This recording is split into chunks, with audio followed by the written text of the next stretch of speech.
Georgiana, the floor is yours. Yes, thank you.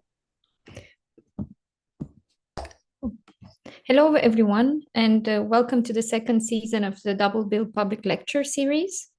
Each session will bring together two speakers, a moderator, and invite our extended network. And it will be featuring former and current certificate students.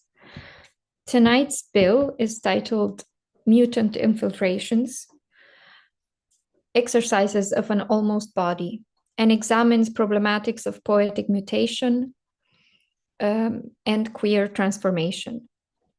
Márin Villas Boas and Clarice Pelotas Rios explore instances of deliberate assaults of language on language, of biological proliferation and linguistic ebullience, to explore themes as transitioning, in the case of their own poetic work or their philosophical engagement with authors such as Preciado, Marquis de Sade, Sigmund Freud, or Fred Moten.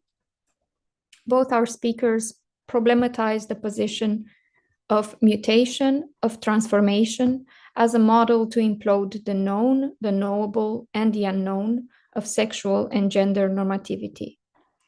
Relying on insights from psychoanalysis and contemporary Marxism, Márin Haela Villas Boas affirms the primacy of reconfiguration.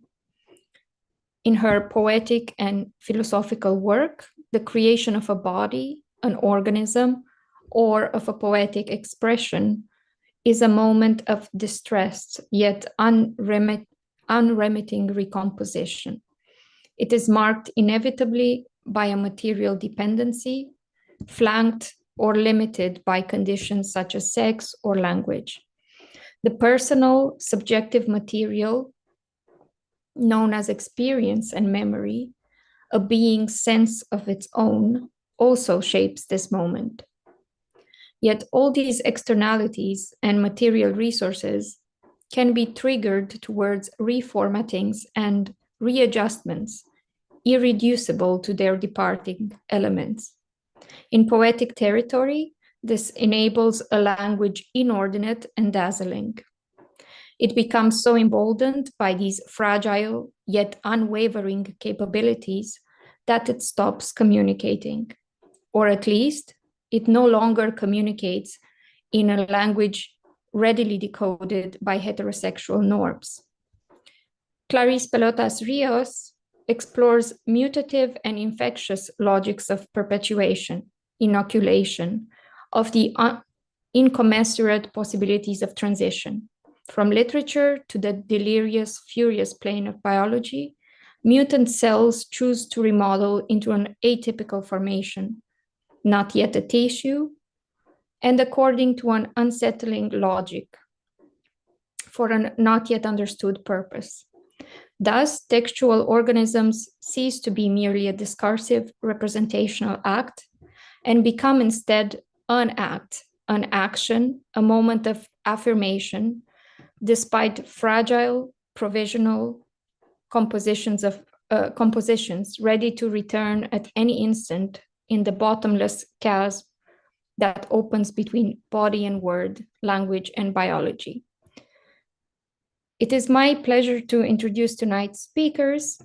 Márin Haela Villas Boas is a trans lesbian writer interested in psychoanalysis and art critique, currently attending the philosophy undergraduate program at the Federal University of Minas Gerais. Márin's writings sit at the intersection between the somatic, the transcendental, and the political, and aims to be a contribution to the collective reimagination of queer struggle in our time. Clarice Pelotas Rios is a philosophy student at the University of Brasilia and a critical philosophy student at the New Center for Research and Practice. Her research focuses on libidinal materialism, accelerationism, and queer theory. She is currently developing the research project Between Heroin Addicts, Homosexuals, Hemophiliacs, Prostitutes, and Haitians towards the libidinal economy of virology, supervised by Shayara Bensusan. I am tonight's moderator. My name is Georgiana Kojokaru, and I'm a Romanian writer based in Sweden. I have studied English with University of Kent in Canterbury, and I'm a new Center for Research and Practice researcher within the Transdisciplinary Studies cohort. So with great pleasure, I invite Clarice or Márin to take it from here. So Clarice and Márin, when you are ready, we can begin.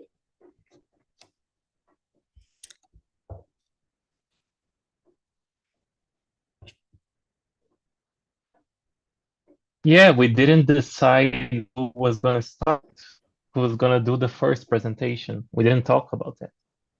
You can go first, Márin, if you feel emboldened. Right. What do you think, Clarice? Okay. I will. Okay, let's go. I will share my screen.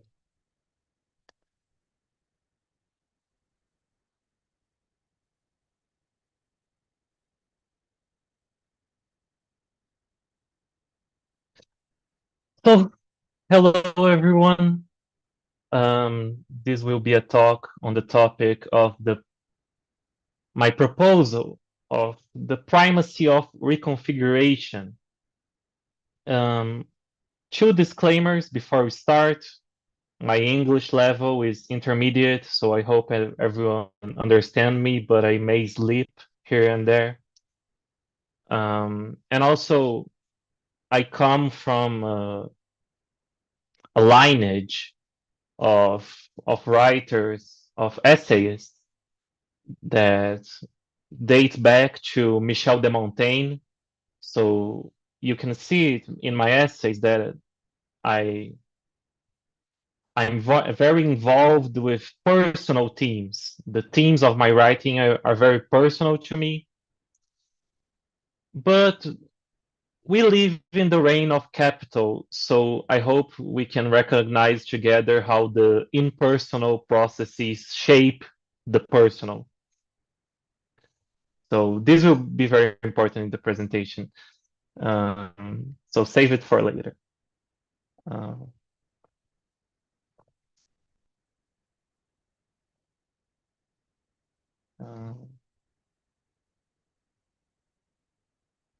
Okay.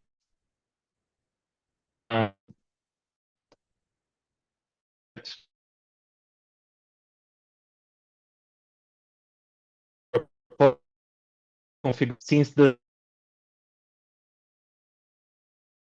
very beginning, that doesn't exist.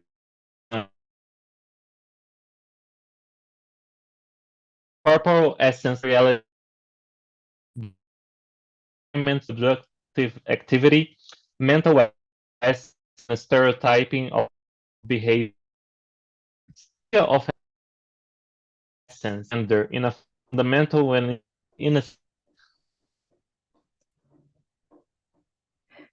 Márin, I think your screen is frozen. Maybe you can turn off your camera.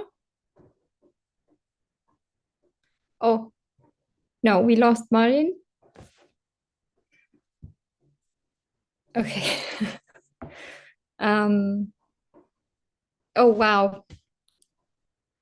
Such an energetic start, but defeated by the internet gods. Hey, Márin. I was trying to tell you if perhaps it's better to keep your camera off while presenting. Maybe that saves a bit of the internet connection.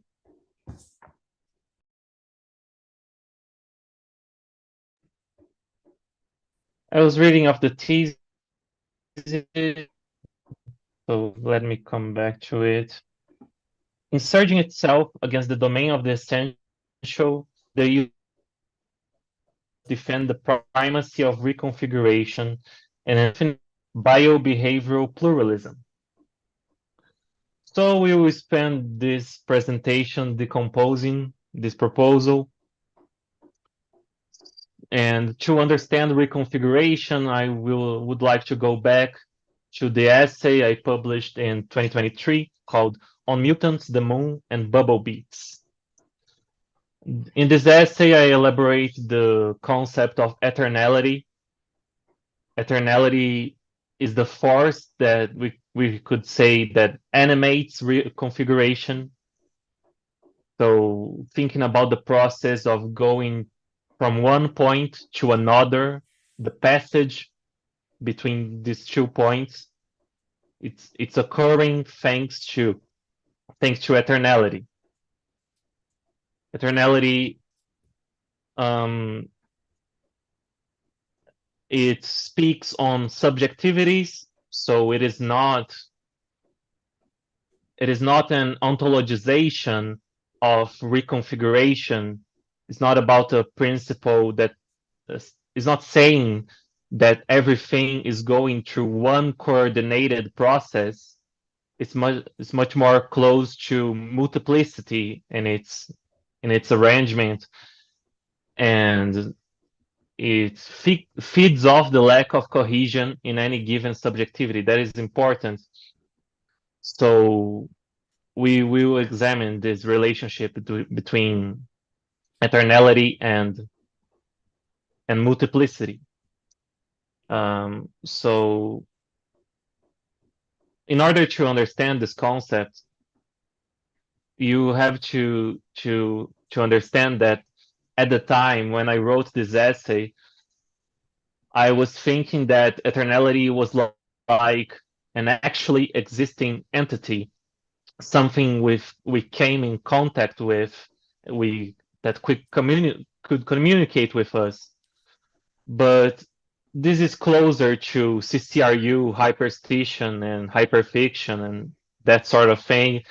I will try to ignore those theological implications and focus more on the formal description I gave there in the text, and stick closer to the characteristics and definitions I give for eternality. And also there's this detail, something that's not, I don't remember if it's explicit in the text, but I was talking about eternality from the point of view of love, but not any love as a process of self-disturbance and self-transformation. So this double characteristic of love is also important, because in eternality, something becomes obsolete, something new arises. So I'm taking eternality as a way to formalize transition, gender sex transition, as I call it. It is a way to read the text. It's the way I will privilege in here. But if you hopefully are interested in the text and come in contact with it later, there's other readings you could have as well, but I'm choosing to see it as formalization of transition. So it's an euphoric process of going from one place to another, going from a certain subjective position into a new articulated subjective position from the contact with eternality. So I will read the first definition I give in the essay. An eternal which is not one, but a multiple of multiple eternals, as Zupančič put it when discussing the ontology of sexuality, an inconsistent multiple such that the eventual stopping point can never be an one, but only a void, a pure excess beyond itself. The eternal is the occurrence of an orgasmic value, a caused aesthetic effect, no less relevant than the sublime. So this is very intriguing, because what I'm saying is that you can't totalize eternality. It can't be taken as a unitary thing.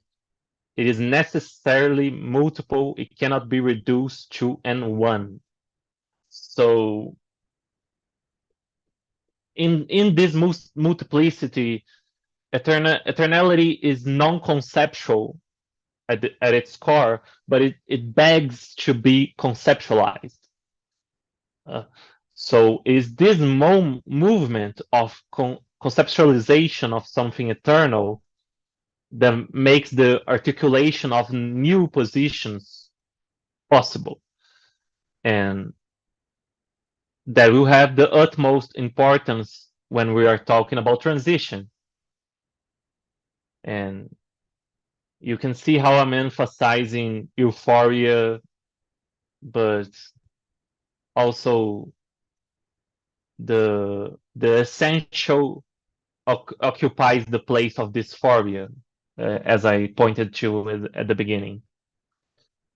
So reconfiguration is generating of inconsistent multiplicity. You can recognize this concept from Alain Badiou, which is a problem because I'm not intimate with Badiou's work. I was really going off the commentary that Alenka Zupancic makes on her talks that were compiled in Why Psychoanalysis, where this point of the inconsistent multiple comes up. So if you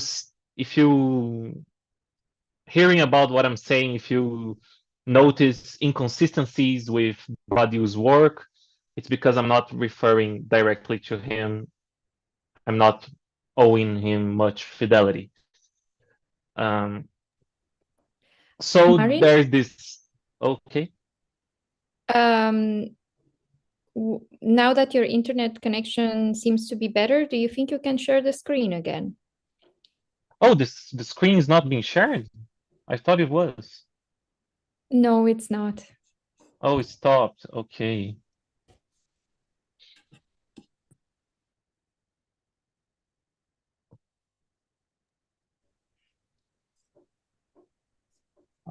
Perfect. Let's hope it stays like this. Okay. So the second aspect of this concept of eternality, so we talked about multiplicity. It is also locked in with the concept of possibility. So what eternality is doing is that it is redefining what is possible, what is considered possible. It is giving us what we always wanted but never thought as being possible. It is here in this quote. I thought it was very neat description at the time. Maybe it's a bit cliched, but I like it. It's also in close relationship with Mark Fisher's work. I was very influenced by him on the topic of political imagination. So I read the quote so you can see how these things are connected. It is impossible to reach for the eternal. Its totality lies behind and beyond its conceptualization. Eternality can be thought of as an experience of radical repositioning that gives us what we always wanted but never thought as being possible. Possible, thankfully, is not a static frame, is a field whose shape is cut from all sides by our political imagination, shaped fundamentally by our material conditions of production. So eternality is not this non-trivial, it's a non-trivial process because it has political reverberations when we talk about redefining what looks to be possible. This is a political definition by my account. So just to reinforce this, I read this from the end of the text, which is the connection with psychoanalysis. Eternality brings forth what was not once named impossible, severing the line that defined the outside where impossibility appeared to reside. Non-whole, the left side of the table we usually call enigmatic jusence, has no concept of outside, inside, and as such is never easily positioned in any of the registers. Occupying this non-position, the eternal is not real, nor symbolic, nor imaginary. It is an opportunity to bind the knots in a new arrangement. Non-binary people tendentially use this instant to create a Mobius strip-shaped binding, where femininity is not the complementary opposite of masculinity, and even more radically, gender is not a negation of non-gender, or at least not a reconciliatory negation of a negation. So here, the most important thing for you to carry on is this relationship between eternality and possibility. What is happening with the field of the possible when the eternal process is put forth. So I think this is a basic overview of the concept of eternality as it was described in the text. Here are some possible consequences. An aesthetic effect as eternality unites queer art, but not by means of the identity of the artist. So this interested me a lot at the time. I was uncomfortable with definitions shaped around identity, personal identity. I thought that queer art was something more radical than that.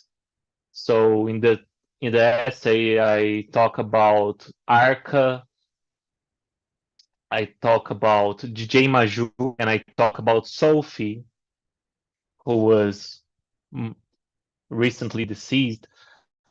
And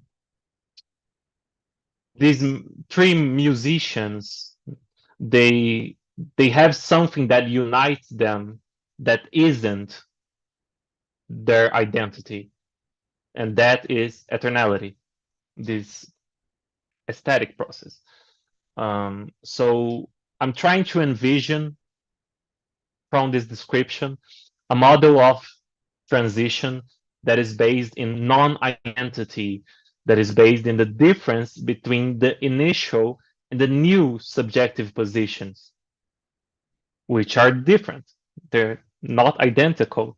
And any supposedly identical configuration is always at tension. It's always negotiating its own possibility. So I'm choosing to emphasize the change from one point to another. It's a way for me to maybe ask gender transition to live up to its possible radicality, which is not given because transition can easily become a very liberal, conservative thing. It can become here the exception that confirms the rule of sex identity. So sitting with this bothersome problem of when transition becomes just another thing in the environment of patriarchal domination, I would like to reach into another text by me, which is upcoming. I recently published it in Portuguese. If you speak Portuguese, you can find it under the title De Volta à Sexualidade Utópica. But if you do not speak Portuguese, then I can work in a translation and send a copy to you later. So the mutants essay was more literary. I did not emphasize the literary part very much here, but if you go read it, it's much more literary. Back with Utopian Sexuality is more of a manifesto. Ooh.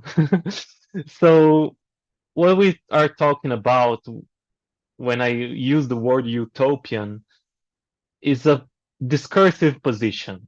that a political demand occupies when it aims to broaden the horizons of possible transformation.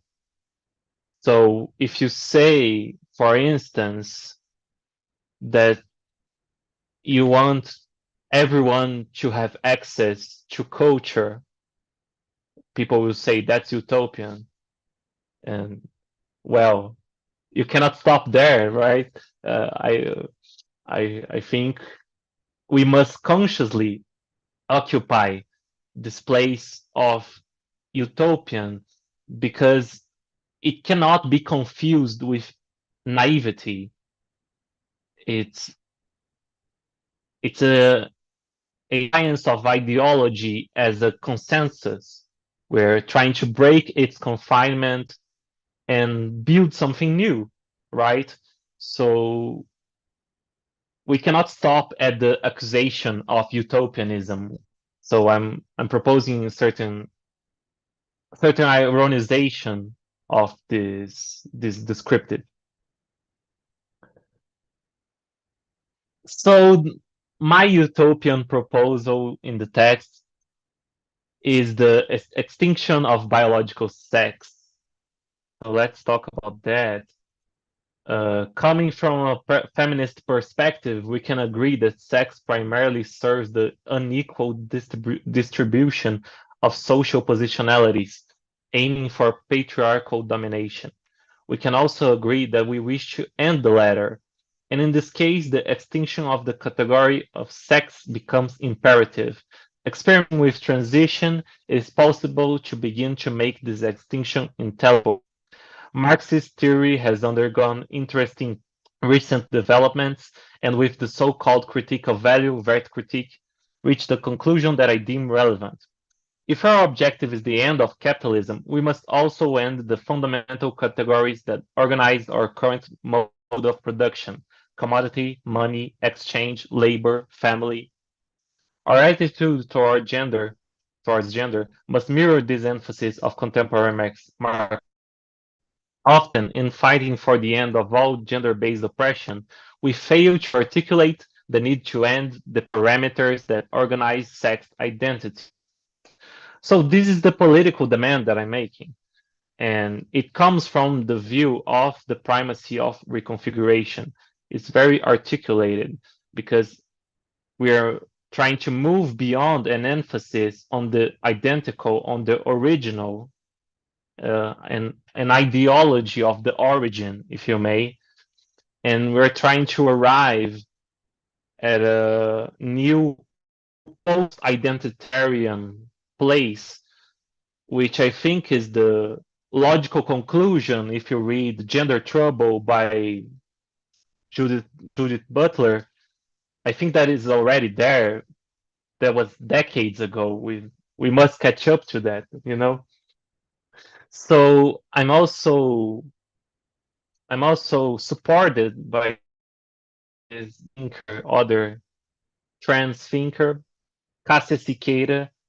She has an essay called "Fuck Culture," in the plainest of terms, right? So in this essay, she sees biological sex as a cultural apprehension of nature, and she goes on about the pedagogy necessary to end biological sex as a category. So even in her philosophy that are not shared by me, I very much share her political goal. We have a common political enemy, and that is patriarchal domination. So, moving on to talk a bit about psychoanalysis.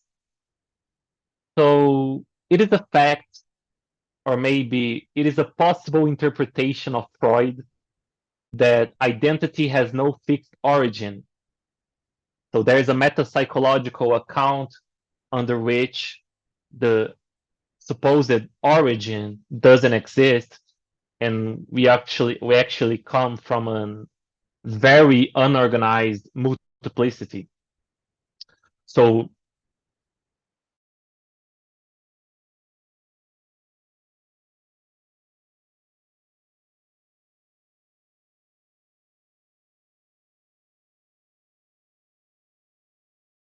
and going with more analysis. Márin, sorry to interrupt you. Is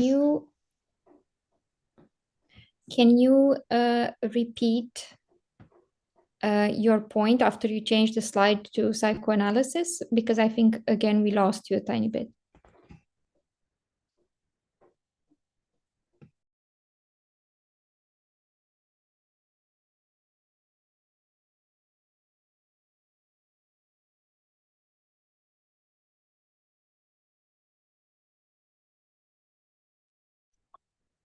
sorry about my internet problems. I wish I had a better computer. No worries. We are I'm trying to unfortunately share tied to again. our... Yes. And maybe you can repeat So the can you see it? slides. Yes, exactly. And after you change the slide, we kind of lost you a tiny bit. Oh, I cannot hear you. Can you guys hear me? Yes, I can. Okay, I will try to continue. So I was beginning to talk about interpretation of Freud. We could say that identity has no fixed origin. We thus come from a very disjointed multiplicity because the origin does not exist. Ecological. So I'm going together with Fred Moten, trying to find a political use for psychoanalysis. When Fred Moten is talking about the erotic potency of the jazz of Duke Ellington, he goes back to Freud, right? And he gives this account here where he says, we now understand it as the breaking one in terms of a necessary return to an original state. On the other, it may be thought of a certain reducibility to an initial state. Now we must try to see the enormous asymptotic difference, the tiny, unsurmountable distance between the original and the initial. So if we go back to the model of eternality, there we have an initial and a new position. There's no original position. There's no fixed point that everyone can refer back to that can be stated that we commonly attribute that to sex, right? We say we are born with a certain biological sex, but that is the point that I'm trying to go against here, between this difference between the original and the initial is tantamount to this position of mine. So I'll read my commentary on Moten from the text. I think it summarizes it very, very well. Moten rejects the fixed and firmly positioned origin in favor of an initial state of pure multiplicity and inanimate fragmentation, a localizable natality before there is nothing. It is simple to recognize that from this state, libido can attach itself to any object. This means that the set of representations we call identity has necessary or a priori defined form. We come from the multiple of multiples. This is something from the eternality text. Sex is not a necessary characteristic of human personality simply because there is no necessary characteristic of human personality. So locked in with this eternal process, constantly reconfigurating, we can dissolve the concept of sex. That is the proposal here. We can go beyond it, maybe.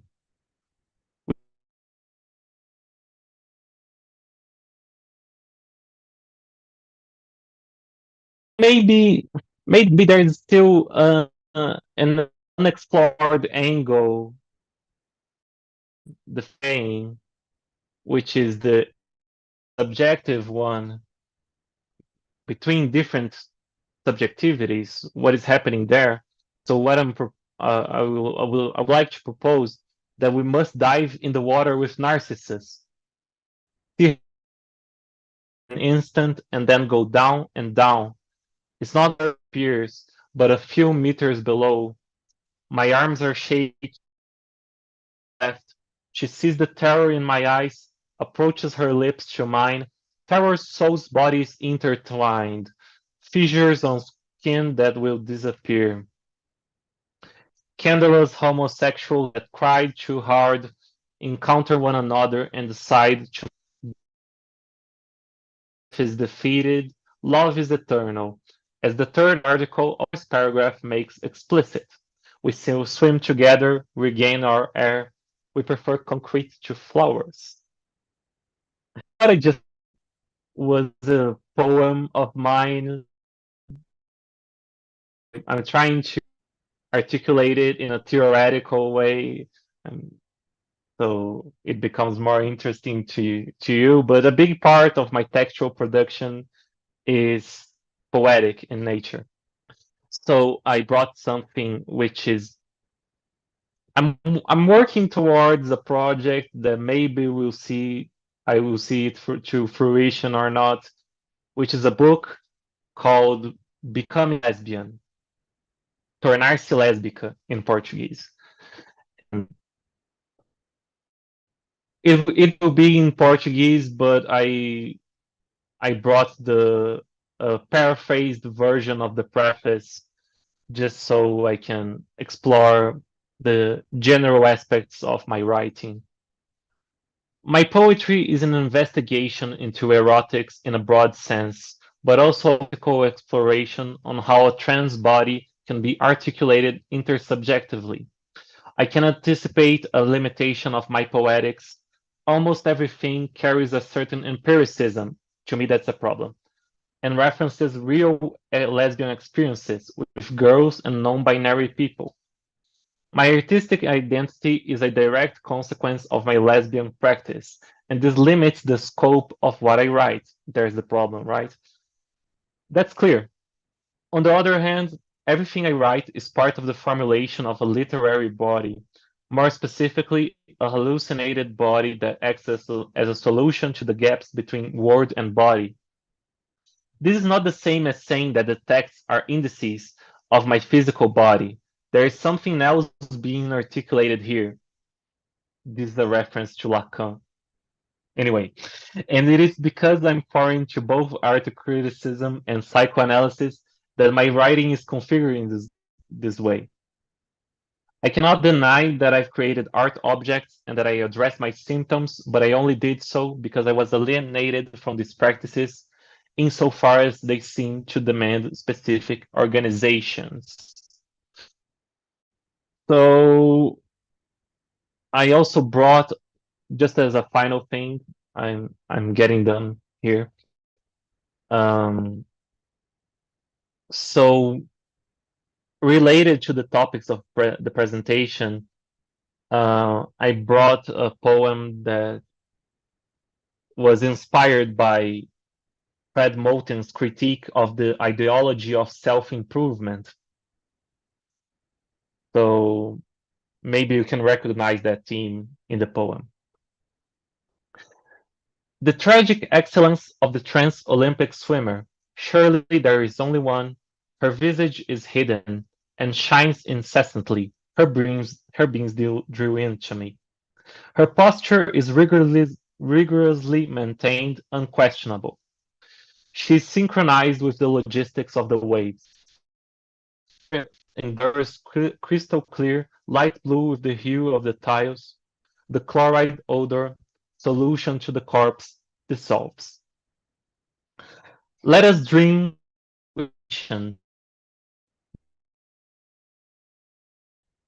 longer displacement, but all redeemed from the efficient disgrace of the moveless strokes, a three-legged travesti, summarized in splash.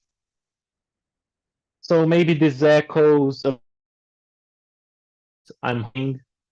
Maybe you can leave this presentation thinking a little bit about these words, mainly recomposition and this idea that reconfiguration comes before, is prioritary in the place of fixedness and of identity. So that is it. I left my socials if anybody wants to contact me for something. This is my Substack in Portuguese mostly, but the Mutants essay is there. If anybody wants to read it, just search for the title, which is, and go to it. On Mutants, the Moon, and Beats. If you search for this title, you can find it. Hopefully you enjoy the text, and I'm done. Thank you, Márin. This was excellent, and I already noted a couple of, wrote down a couple of questions that I have for you, but thank you for So let me such an sharing here. Yeah, so thank you for the presentation. And I think we can move to Clarice. So I will save those for the end of Clarice's presentation, and then I hope we can all of us engage in a conversation or afterthoughts. So Clarice, if you're ready, you can start. Fine. Hello everyone. I'm Clarice. I will present an essay here. Think about these three words: apathy, language, infection. That's what we're going to discuss here. Preciado evokes Guilherme Dustin, the HIV positive writer who died on October 30, 2005, as an icon and the ultimate French representative of a form of right and sexual insurrection. Right and sexual insurrection, remember that. Cut to the scene. Preciado and Dustin are in a taxi around the page 411 of Testo Junkie. Dustin turns and says, "You smell good. Your book is the best philosophy book I've read since Sade." It's not a random name.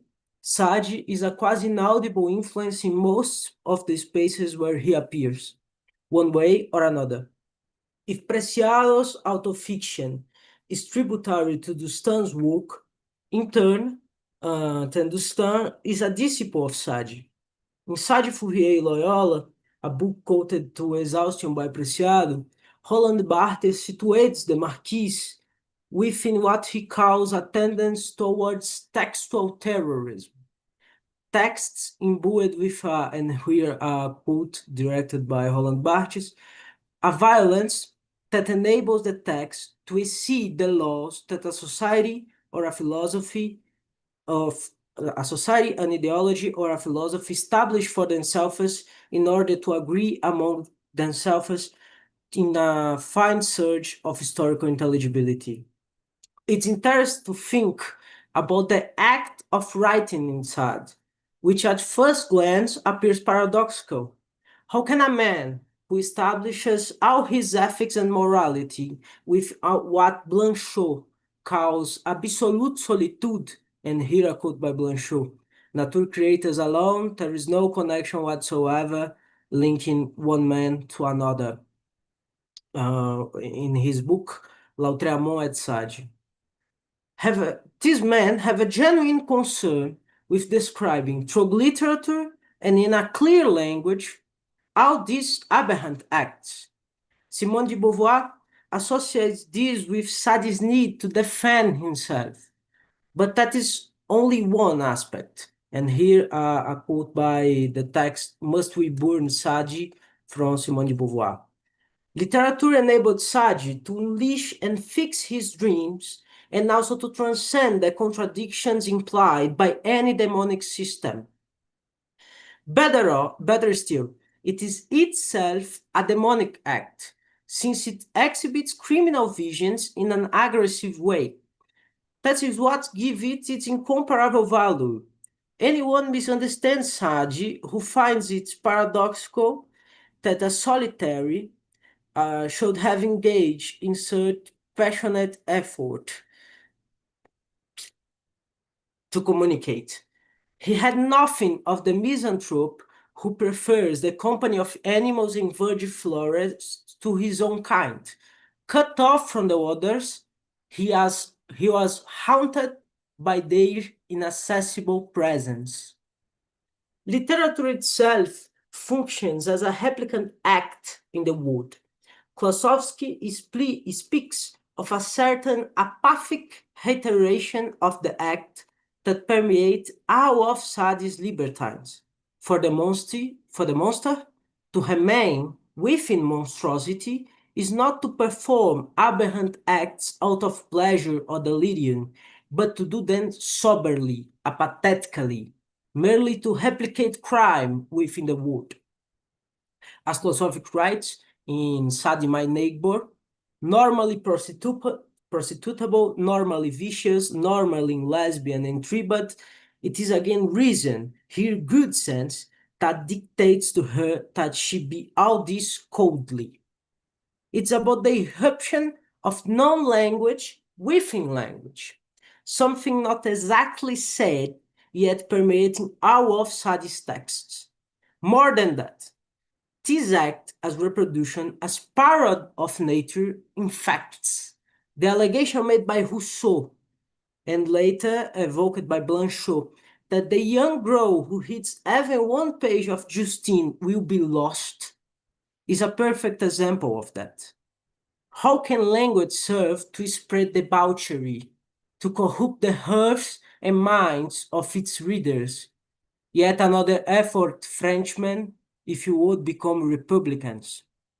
In feedback from Watergate to the Garden of Eden, William Burroughs elaborates a theory of language that conceives the writing word as a virus, one that, having reached an advanced state of symbiosis with its host, the human race, can no longer be recognized as such. Would you offer violence to a well-intentioned virus on its slow way towards symbiosis? Is a quote by Burroughs by this text.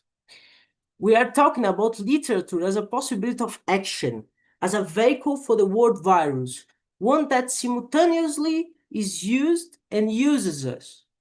Understanding that the dream of the great Sadean crime, and here a quote by Coldness and Cruelty from the Laws to explain what is the great Sadean crime. He dreams of a universal impersonal crime, or as Clarice puts it, a crime which is perpetually effective, even when I myself cease to be effective. So there will be not a single moment of my life, even when I am asleep, when I shall not be the cause of some disturbance. This crime is biologically impossible. Biologically, it's impossible. Language itself becomes its concretization. Literature itself becomes its concretization. To clearly expose aberrant acts to heterosexual normativity, to elevate them to the level of principles, is to replicate them, to infiltrate them into the space of reasons. It means dealing with the violently epidemic consequences, according to Burroughs' word virus theory, of a deprivatized common semantic space. To use a term more Nagaristanian term.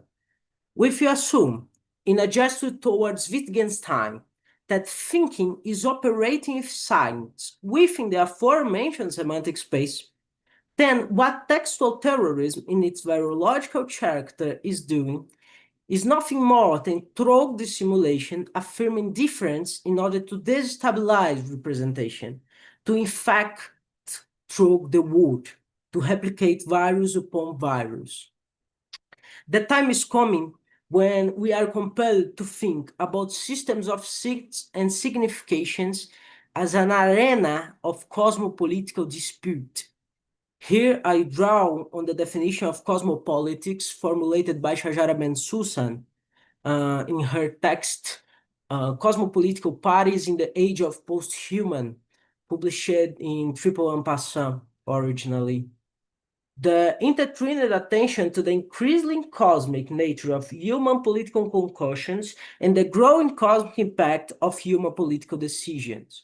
Something that is about the societies of agents in the cosmos that are involved and affected by human political decisions. Here is the definition of Shajara. To make it clear, we're talking about the tendency towards textual virological terrorism as a cosmopolitical party. Unfortunately, due to the virtudes of the presentation's timing, we won't have enough time to discuss other parties in depth. But I believe you will make some gestures towards them through the course of the explanation. Textual virological terrorist party, libidinal materialist. The textual virological terrorist party, libidinal materialist, is a cosmopolitical tendency oriented towards the infiltration of affects into the system of science. Wittgenstein, for example, can be understood as a certain kind of philosophical reactive response against this danger, defined abstractly as metaphysics. The libidinal materialists, or textual infected terrorists, are those who seek to infect language back, or to use language to produce further infections, generating ever more viruses.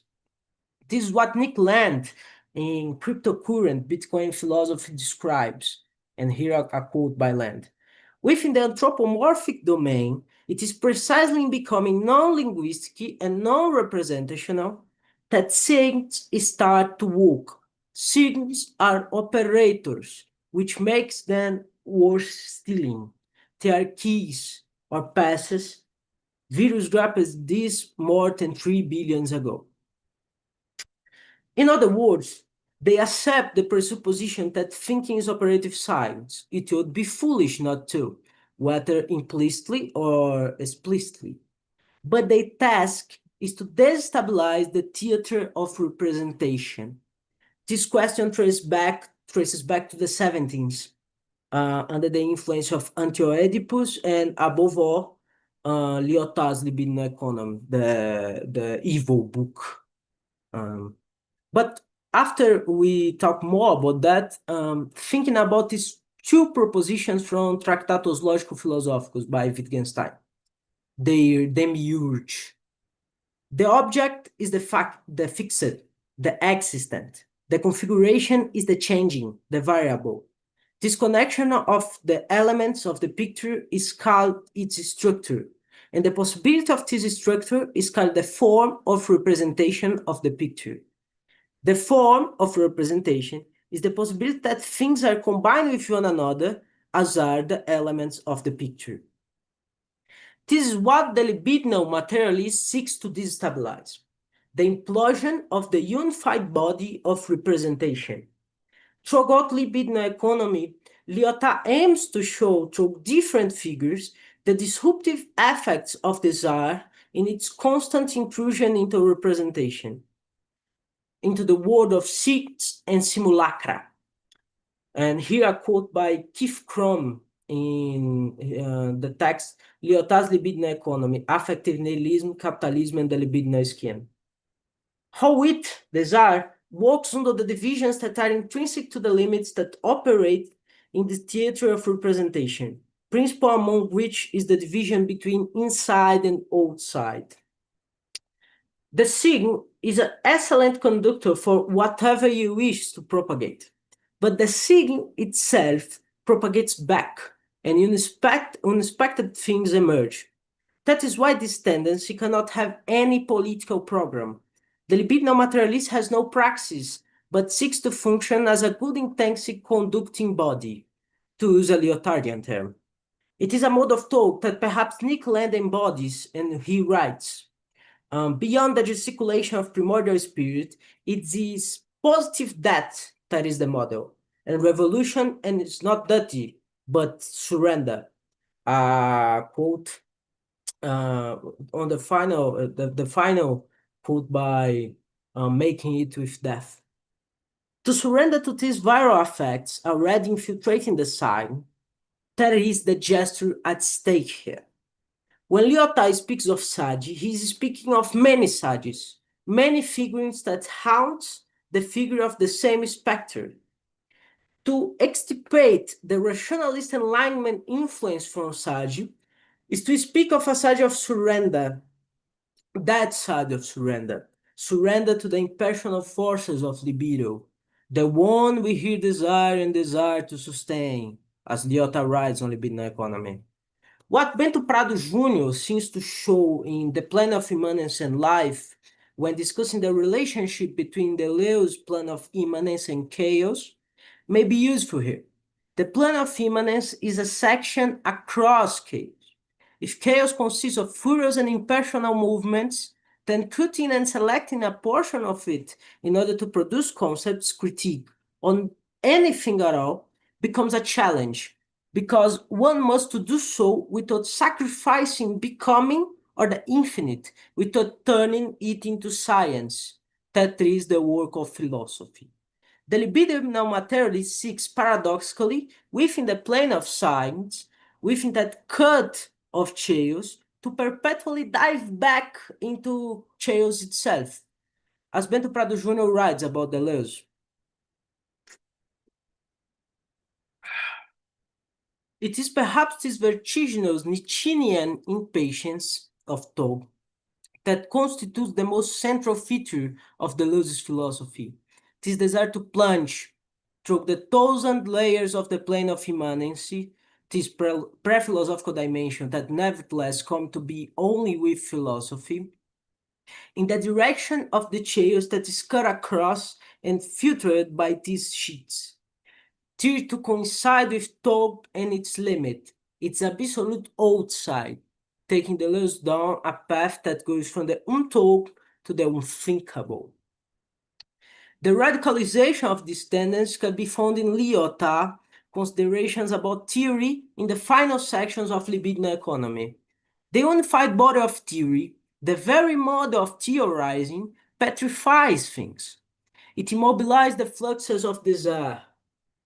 It implies the denial of disparities, of the heterogeneities of stasis and distance which energy travels through. It implies the denial of polymorphism. It needs a form, a good and proper form. There will come a new text that allows for ambiguity, that lets affections flow. Perhaps it will explode the text itself. But why does it matter? Even in 1,000 plateaus, despite the accusations of a retreating radicality compared to Anti-Oedipus, we can see a certain expression of this tendency. A book that explodes the limit of the book, an authorship that explodes the limits of authorship, allowing itself to make love with the infections that sprout along the journey. Remember the open lines of the introduction, resume. The two of us wrote Anti-Oedipus together, since each of us was several. There is already quite a crowd. A book has neither object nor subject. It's made of variously formed matters and very different dates and speeds. In the same text, when differentiating their projects from the root book and the radical system, Deleuze and Guattari make it clear that the question is not about a naive celebration of multiplicity, not about cheerleading, but rather about taking the multiple as an open task. The multiple must be made, they write. And it is precisely this call to construct the multiple that gives birth to Rhizium.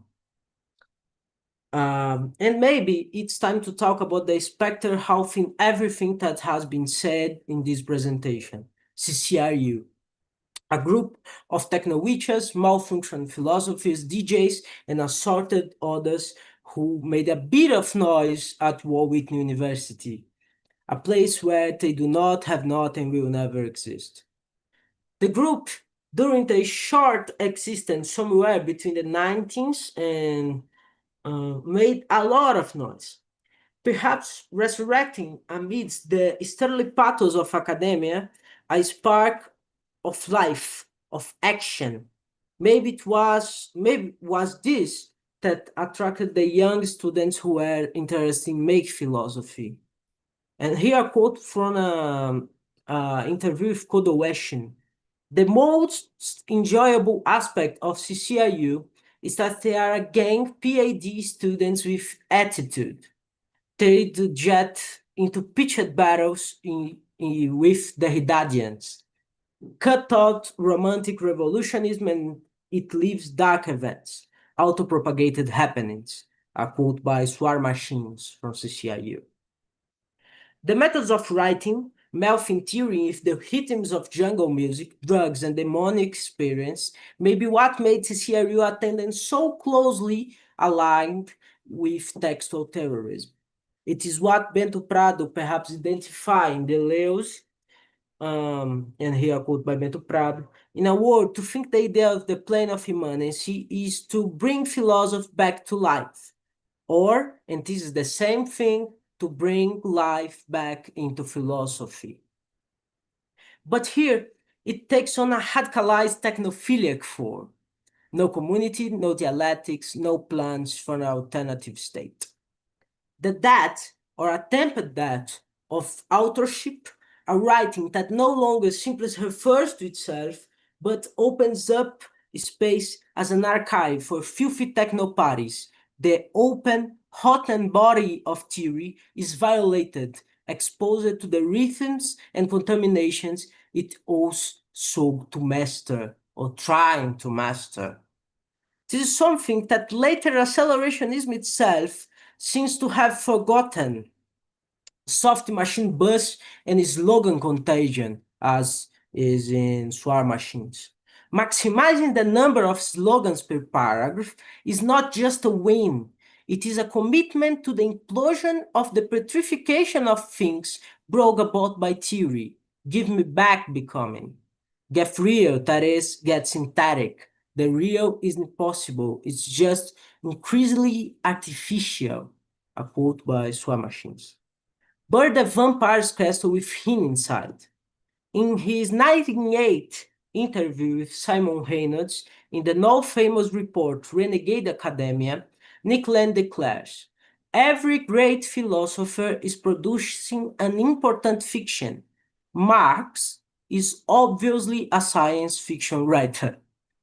It is this kind of writing, one that not is merely writing, but a form of becoming, a contagion of thought that seems to spread through the entire history of philosophy with a textual terrorist spirit, allowing itself to be infected by the gaps within a text, by the fissures that persist and continually obstruct any attempt at purity or fidelity.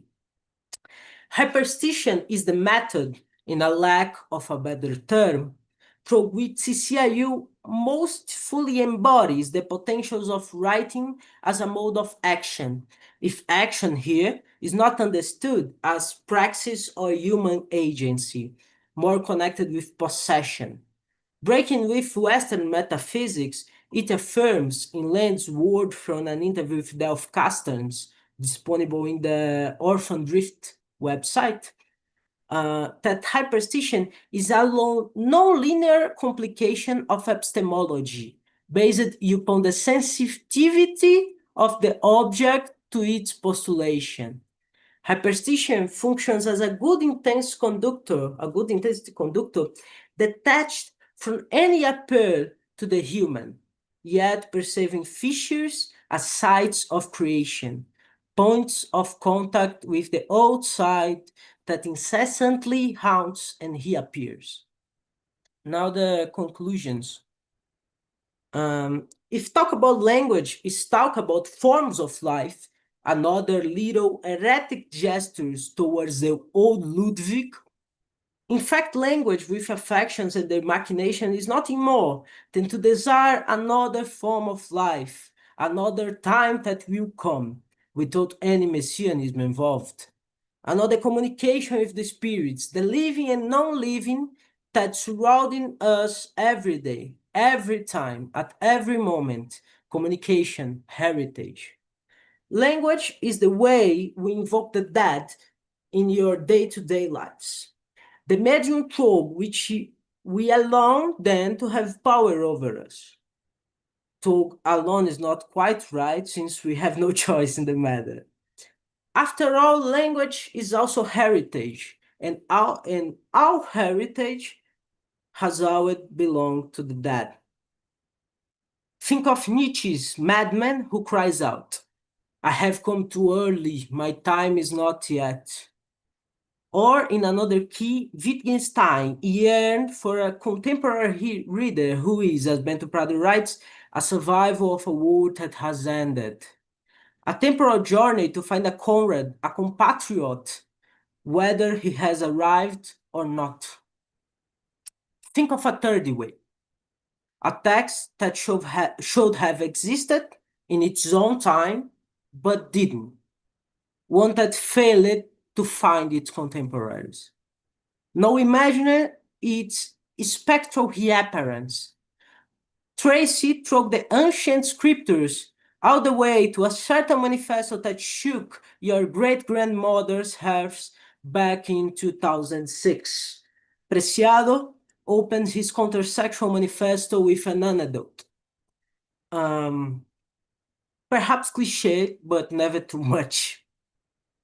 The manuscript of the 120 Days of Sodom, locked away in a dildo archive that Sade apparently used solely for masturbation. Then comes the fateful day when Sade is abruptly removed from the Bastille without his dildo. He dies grieving his unfinished and lost masterpiece, a one he never overcomes. A century later, the dildo archive returns, releasing the spectre like a genie from its lamp. It is a well-known fact that the Sade did not wish to be remembered. A life devoted to communicating in vain seems to have left the Marquis disenchanted with the world and reluctant towards any form of legacy. His testament makes the desire unmistakably clear. And here a quote by his testament. "The trench, my grave, once covered over, shall then have a corn strewn over it, in order that the spot becoming green again, and the corpse grow back thick over it, so that any trace of my grave will disappear from the face of the earth, just as I trust the memory of me will fade from the minds of everyone, save from the few who in the goodness have loved me to the last, and of one I carry a sweet remembrance with me to the grave." It's curious to read this today because Sade continues to haunt French philosophy like an unburied ghost. Perhaps every thinker after Sade has had to make dialogues with his perversions at some point. Did his effort to communicate succeed? Or was it the unspeakable seducer, the eruption, the myth that endured? Maybe the counter-chronicle arrival of the incomplete manuscripts from the Dildo archive is what set all of this in motion. Or perhaps it merely confirms the Rousseau old concerns, the one we already mentioned. Marquis de Sade seemed to arrive from the future, probing regions of libido and language that were, perhaps still are, too much to bear. If there is any conclusion to be drawn from this, is that every inheritance is cursed, and every curse is a linguistic apparatus that spreads virologically. We are working between the viral function of language on one side and the linguistic functioning of the virus on the other side. Is that so much of this presentation is inspired by a book that Shajara Ben Susan will launch in the next days, in the next month, the first day of the next month, called spectrophilia. It's that. Thank you, Clarice. Maybe you can also put it in the comments on YouTube. I saw that we received a couple of live chats, which is always nice. So you can also leave some of your references in the comments. But thank you both so much. Just by listening now afresh, even if like we discussed these topics before, this is the first time that I see the completed presentations or bills that you both drafted. And now I can perhaps ask you first a question, and then of course you can ask each other as you see fit. You ended, Clarice, you ended your presentation speaking about, you know, if there is such thing as an inheritance, every inheritance is a curse. And that curse is kind of, if I understood correctly, it's a form of mobilization. It can be a call or a determination of sorts that can be generative or destructive. It's like the inheritance from the dead people of the spectrum. It's like these things that are non-living but are living, are interfering in your life directly, despite being so-called dead, so-called not here, but are here in a certain sense. And so that's a bit like a traumatic legacy of sorts as well, right? Like when you keep being affected there is by something that is gone, like in post-traumatic stress disorder, like the event is gone, you're no longer hit by a car, but you relive it in a grocery store where you will never be hit by a car normally. And is this somewhat linked to Márin's point about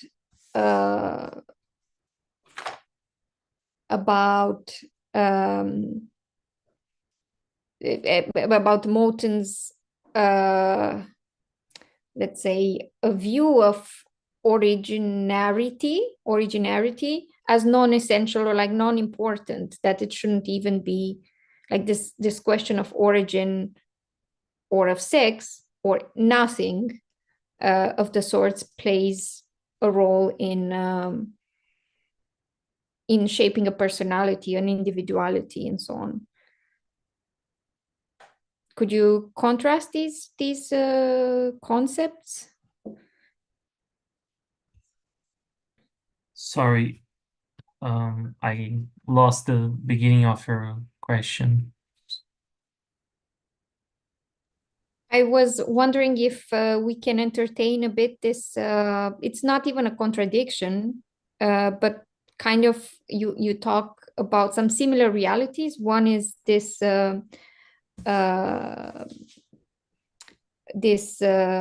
inheritance, this curse that Clarice was mentioning of the dead, and its tantalizing effects on the living. And if we can entertain this image alongside your point, Márin, that you made with the help of Fred Moten, that there is sex or anything else doesn't play a role in personality or individuality. Yeah, I was alluding, I forgot to name it properly, but a concept by Freud called the polymorphic perverse drive. So it is a concept of, as I said, fragmented and multiple inanimate origin, but is an origin that doesn't offer us a stable point from which to build. So it's a non-origin. It's a fictional origin, a origin that is yet to be written. So because it doesn't give us a stable fixed point from which to build, anything we've built from an tense foundation will also be at tension, will also be unstable in a way. So there is this tension present as every possible subjective organization that is a reading of Freud you could make. Did I answer your question? Maybe. Yes, it was more like an invitation to like I said, to held both of these images in balance. Can you repeat the Freud? It's polymorphic. In Português, perversão perversa polimórfica ou polimorfa. In English, I think it's polymorphic or polymorphous. Perverse drive. Wow. So yeah, and I think it has everything to do with an uneasiness, being uneasy with inheritance, uneasy with tradition, with what is given to you, that you try to articulate such a new position. It becomes a necessity because in a certain way, what you have, what is given to you, seems unacceptable.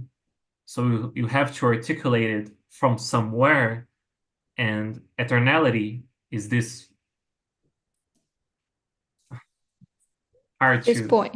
say, but maybe a place where we can reach into and grab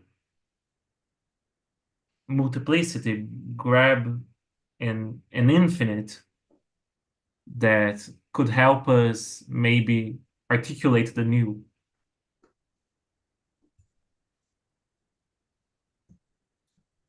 Thank you. Clarice, do you have some thoughts on this? Or can you detail a bit more this last part about this inheritance? This part about inheritance, it's like I'm trying to think another term in English to explain better this, but I don't know. It's like the inheritance for the dead people, for those who pass away. And Sade is a curious example of that, because this dildo archive, this kind of manuscript that disappear and reappears in a spectral way after Sade's death, in the excavations of the Bastille. It's something so my time is not yet come, Nietzsche, all these traditions of these people who desire a time that it's no birth, it's not here.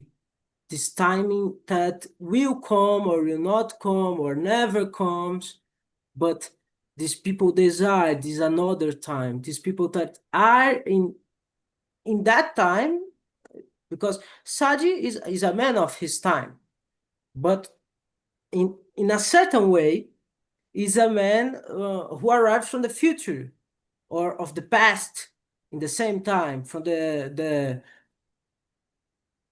kind of upper class from French Republic, for the upper class of French monarchy, who after seeing the French Republic and writing these pamphlets like yet another effort Frenchman, if you would become Republicans, and this man died without published his magnum opus, his inheritance for the world. And this man says, I don't need to be remembered. I don't want to be remembered.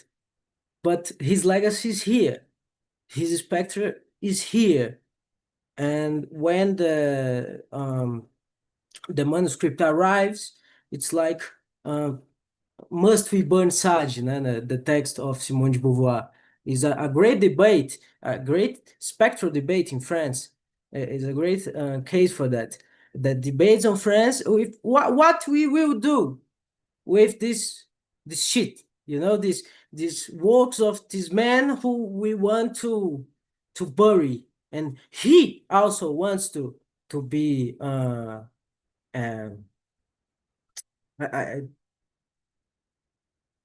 to be esquecido. I don't know how to. I forgot the term. He wants to be Forgotten. Forgotten. He wants to be forgotten, yeah. forgotten. A man who wants to be forgotten. What we do? We burn Sade. We read Sade. What you do? I think Sade is a great example of this spectrality of the text, this spectrality of the authorship of that haunts all the French philosophy. It's a kind of trauma. It's a kind of trauma. Its inheritance is also a trauma, because anyone in France and in Europe in general, when Sade was when his works are published, are uncensored by the French state, when this occurs, anyone in the Europe can ignore Sade back to them. And when comes this debate that Simone de Beauvoir very make a great text, must we burn Sade, about this debate about what we do with this inheritance. I think. No, I think thank you for this how to say journey through history of a literary work, because I would say not all literature. I mean, I would say it's almost like only certain works of literature qualify to have this power, this capture of energy into a form, and that constantly transforms itself to or opens and opens and opens, and this is what you mentioned a couple of times, these instances of language or literary language that has some sort of bacterial energy, and or like some bacterial texture, and it inoculates, it hosts, or like the body of a human being becomes just a host for it, which then, in maybe an open question, is like, what happens to that body once it's penetrated by such a well, you called it textual terrorism. Maybe it's an enrapture. Well, in the case of Marquis de Sade, it is a bit terroristic. Some works of Dostoevsky can be also, because readdressing and redescription, but also like any attempt at the reform of yourself requires a certain degree of violence. It's going to hurt. It's going to be a rupture of sorts. Voluntary, ideally, when you realize I need to transition, I need to transform, I need to move on from this. Yeah, hold on.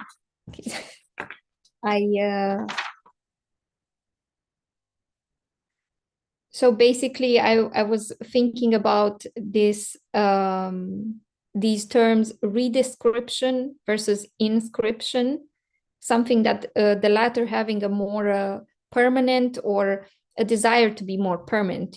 I marked you, you are inscripted, versus redescription. And rewriting versus expulsion or inoculation. Either expulsion of a foreign body, or inoculation as in a virus inoculating a body. So if we stay with these images, that may I ask, do they come from, or I suspect they do not come in both cases from a, kind of like a vitalistic teleology, or I don't know, evolutionary determinants and so on. Am I right, or what do you think?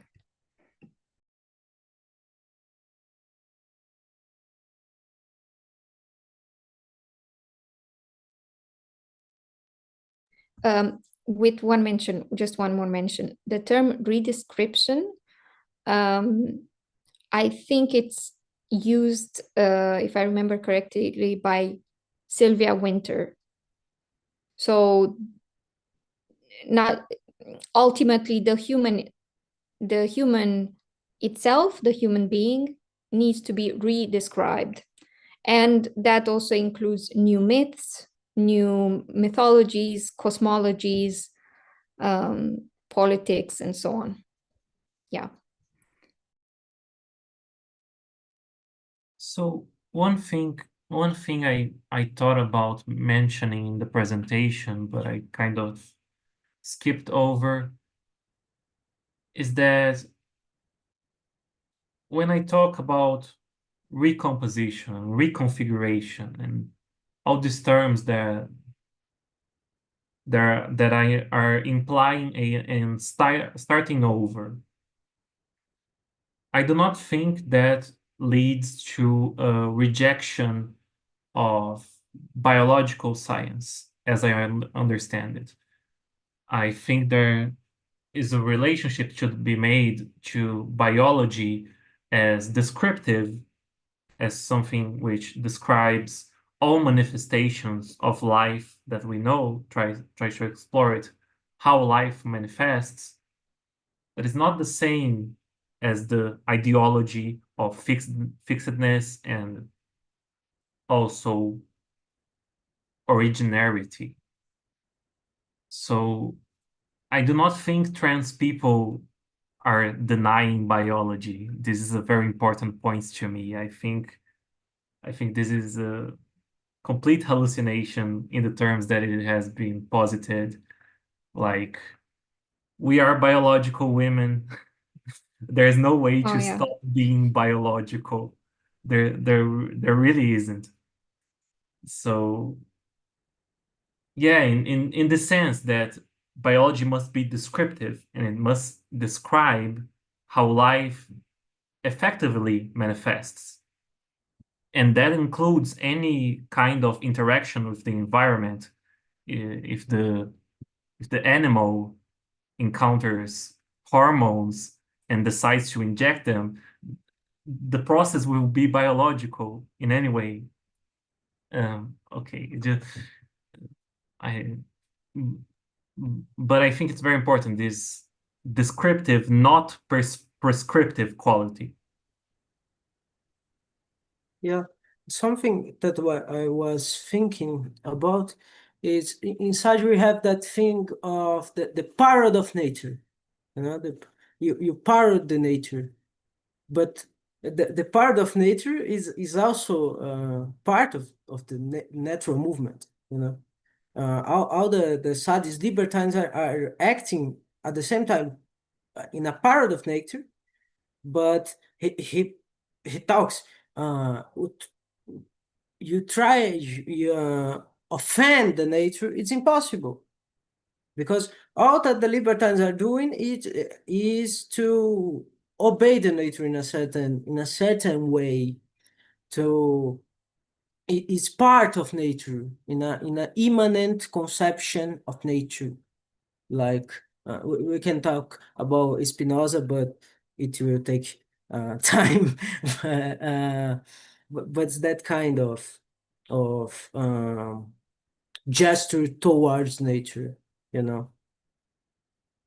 And in that sense, it's a perversion of perversion, because we commonly imagine that in order to pervert, you must deviate from nature.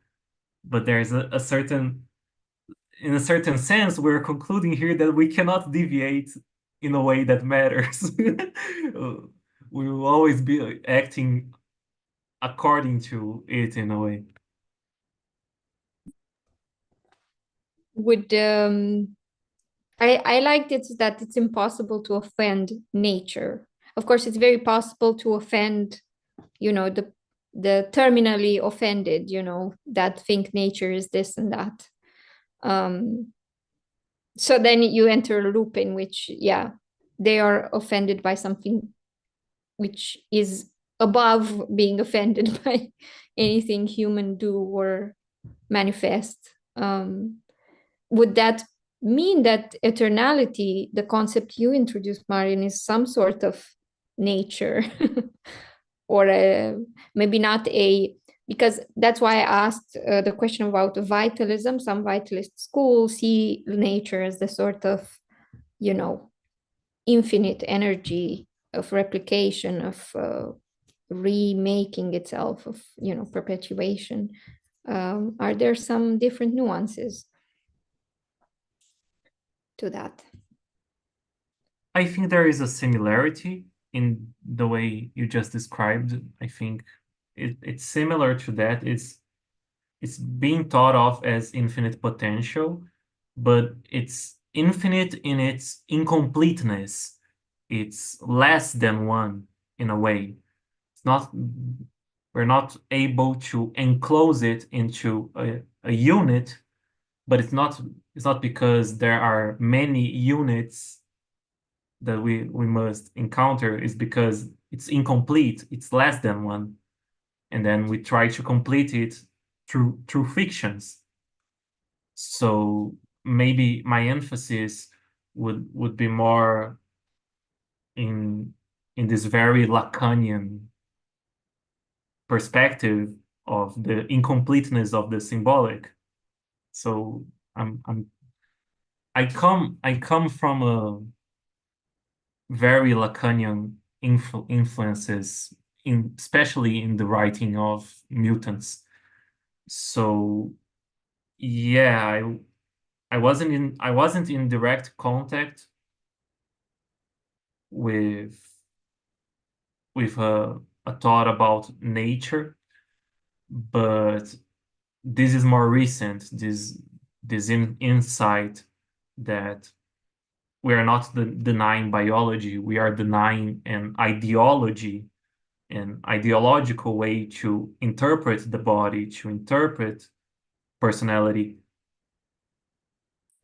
This is something I thought about in the making of the presentation, not necessarily present at the time of the text. Thank you.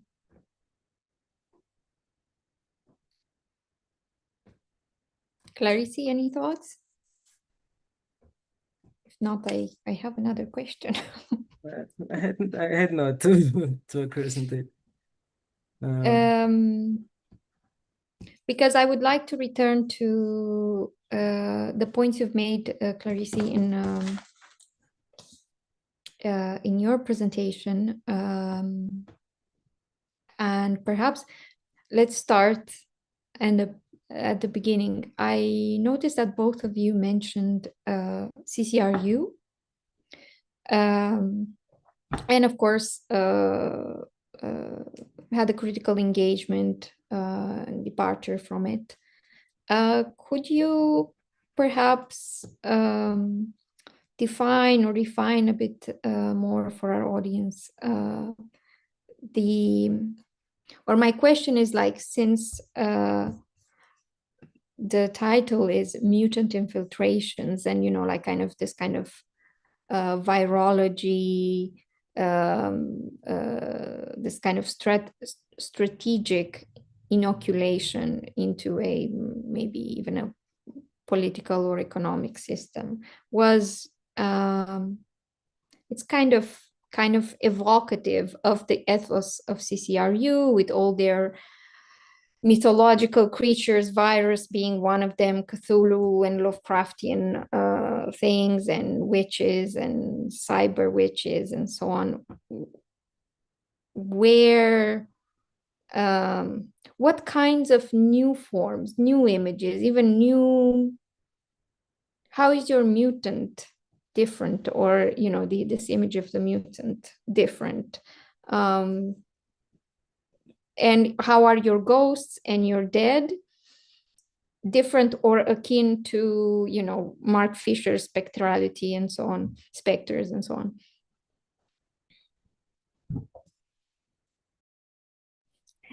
It's meant to be confusing, so don't worry.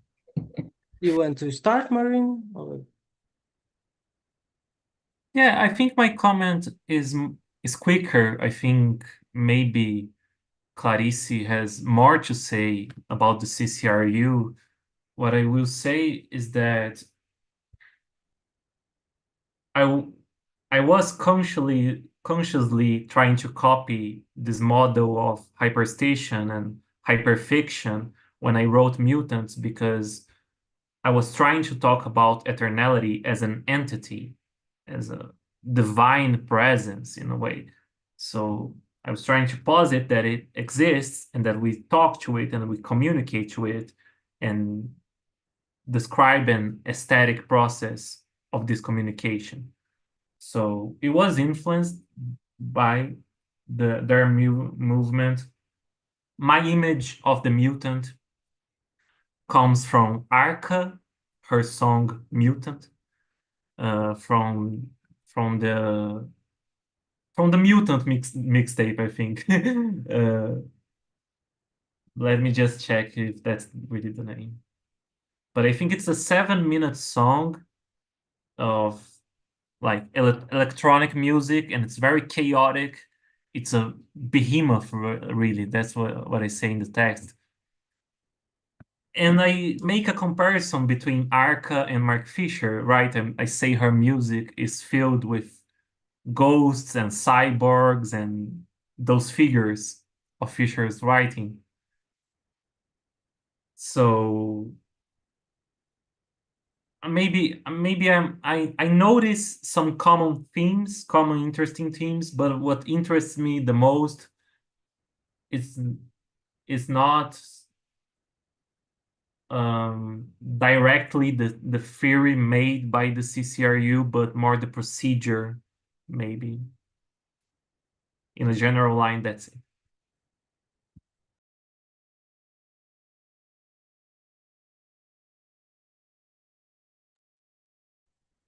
I was thinking about on the question. I think I'm very influenced by CCIU in a way or another, because and about the CCIU trauma. I think CCIU is a trauma in all that I'm doing, all that accelerationist libido materialists are doing. Because I think CCRU was an experiment in philosophy, and it is very clear. And these experiments have uh, his his influences, have his problems, have his questions that put to philosophy, to academic philosophy, and New Century probably doesn't exist if CCIU was not existed, because all of these things lead and so on and so forth. Like channel feminism and Donald Trump, we have this. Exactly. I was about to say, like, somewhere CCRU is responsible for Donald Trump. Yeah, it's kind of, it's so much in a fun. parallel logic. Yeah, it's so much fun to think about that.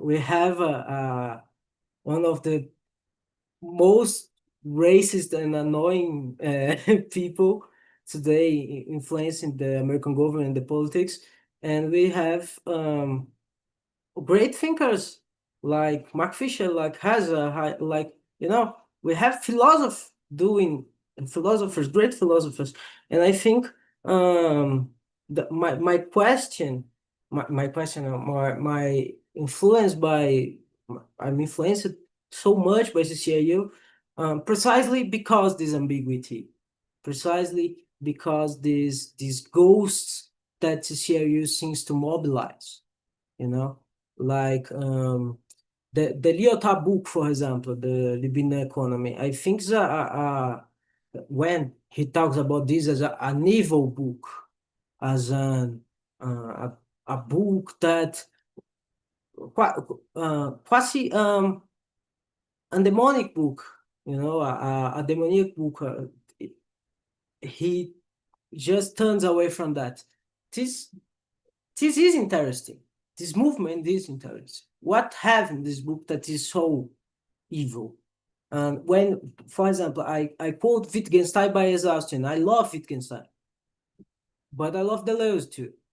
And I seems that image that Deleuze mobilized of Wittgenstein as an assassin, as a killer of philosophy, it's a great image.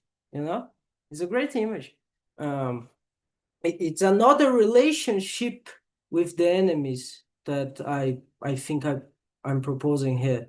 This cosmopolitical arena, when the enemy is just a position, it's not ontologically an enemy, an intellectual enemy, but a position. And these ghosts, these specters that we are leading day by day, like philosophy is haunted by ghosts, making philosophies constantly repeat the name of dead people, of people who died, of people who pass out, and people who spreads a legacy, an inheritance for the living people.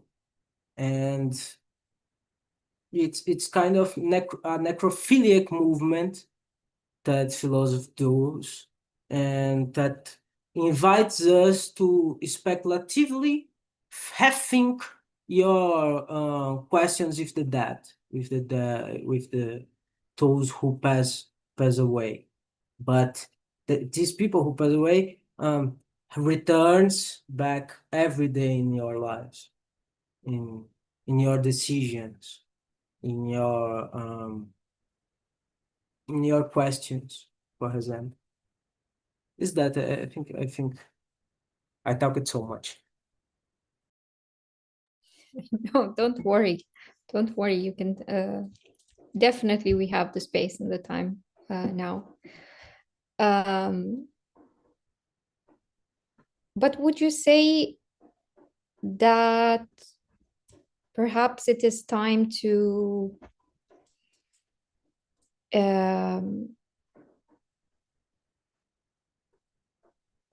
think about, I mean, it is clear, for example, why or how CCRU as a research unit disguised as a research unit infiltrated academia and provoked a plethora of new philosophical bestiary to emerge into the world. So in that case, it is like almost like a mutant or like a virus.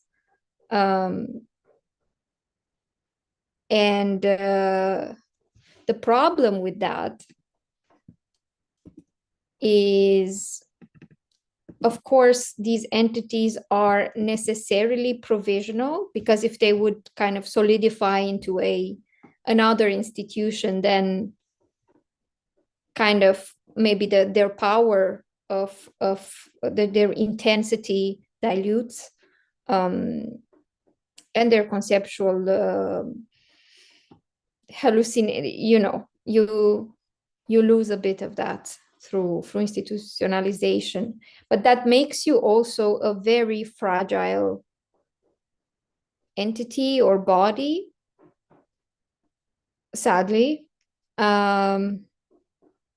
So if we sit a bit with this fragility, well, actually not sadly, there is also always this kind of coexistence of fragility and drive and passion for existing, for thinking, that end up being, these sort of mini pockets of creation, of composition, of perturbating the outside and being perturbed, or allowing yourself to be perturbated, affected, terrorized.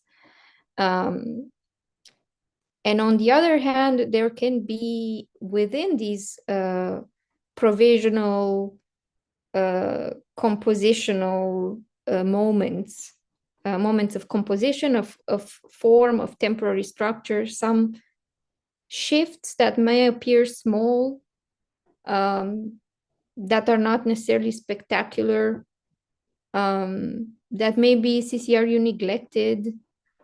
Do you see where I'm going with this? Like maybe a retelling, a redescription of the story of viruses and mutants and ghosts, less in a Lovecraftian key or stylistic, more in a Hans Christian Andersen type, or I don't know, like in a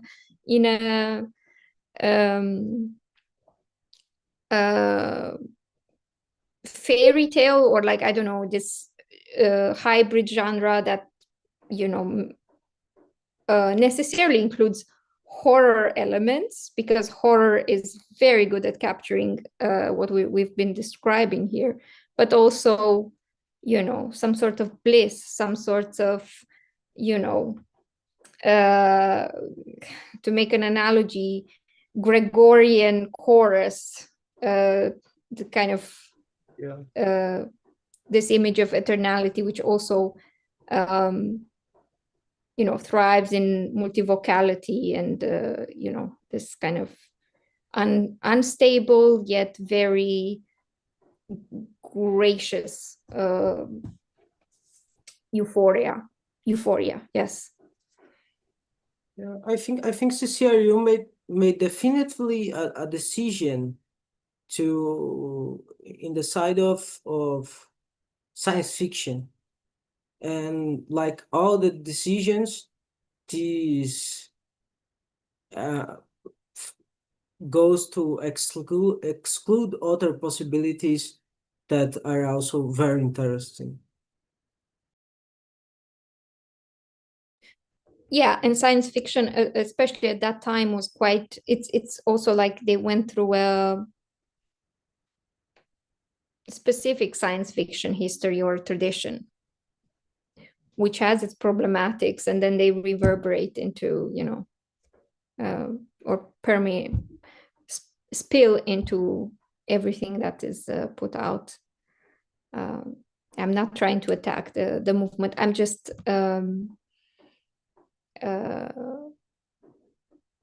maybe trying to introduce some aspects that might have been overlooked in a way. Yeah, maybe I was thinking here that my exercise in hyperfiction, it had this emphasis on euphoria because of the specific position I was occupying at the time. I was just starting harmonization, trans feminine harmonization. And what mattered to me was these aspects I emphasize of the passage from one point to another. And I kind of made uh, a whole concept out of the euphoria of transition. Basically that is central to what I'm talking about in the text. And that is very localized because you do not feel euphoria all the time, right? That is clear. There are times where what you're feeling is the exact opposite, and many more nuances in the spectre. But yeah, I do think it has its potency. I do think trans euphoria has some unexplored potential, uh, both discursively and artistically. I think it still has much to be explored.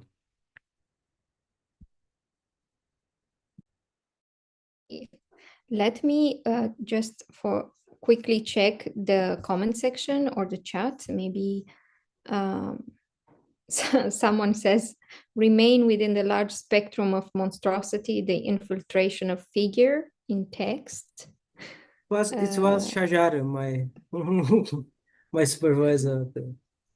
I was then uh, I I really liked that comment. Remain with monstrosities is some of the things that I are very in my mind when I was writing the presentation.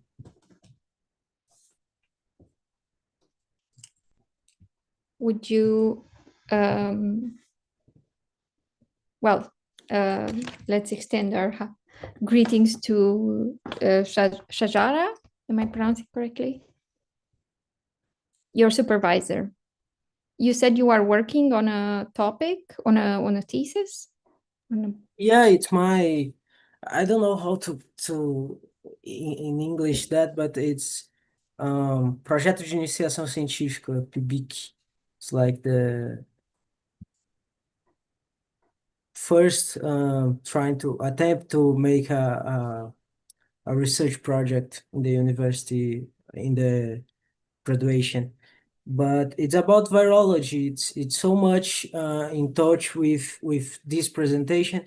Is about the relationship between virology, libido, and language, because the virus is so much produced by the language and by the discursive aspects when we talk about the virus, when we talk about the people who carried the virus and establish a relationship between these three things, the language, the virus itself as a biological organism, and that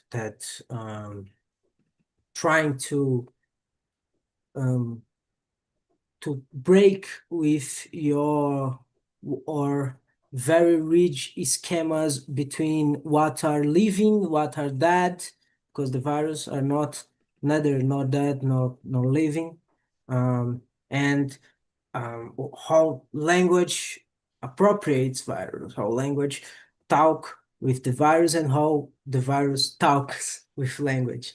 It's something that I put in the final words of the presentation. We are working between the viral function of language and the linguistic function of the virus. It's something between that. Is creativity, this term, does it enter your, because obviously we can be very creative with language, for example, or it has a capacity for recombination and so on. But if we stay with this image of language as a sort of bacteria, if you like, or as a virus. Would that mean that, let's say, there are scripts, there are blueprints, is language still a viable way?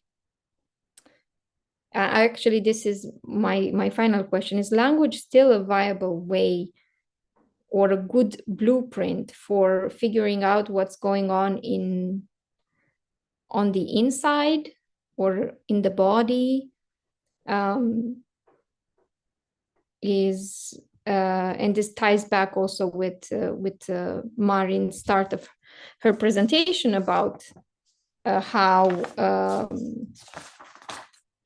the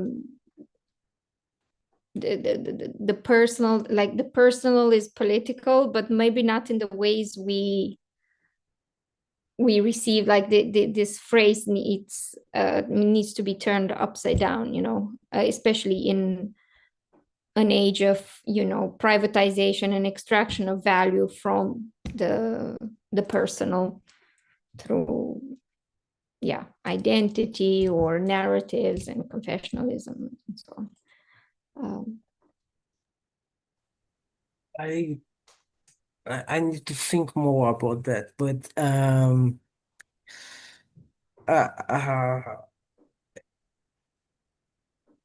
I think I will be a kind of Wittgensteinian on that, but I think language, it's